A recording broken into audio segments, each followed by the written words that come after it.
I'm going to start by navigating to the Wellesley Absence Reporting form. I either received that by email link or I can access it from my school's webpage, www.wellesleyps.org/your school's name.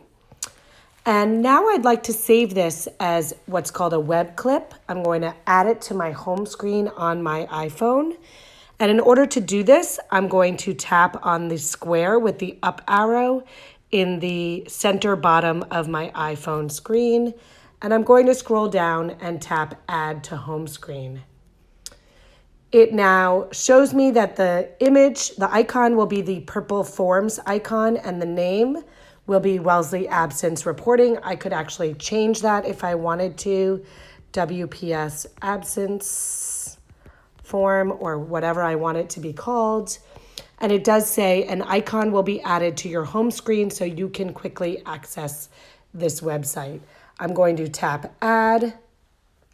And you can now see that purple Google Forms icon is on my iPhone screen, and it's called WPS Absence Form. When I click on it, it automatically opens up that form. So it appears like an app, but it really is just a bookmark to that web page.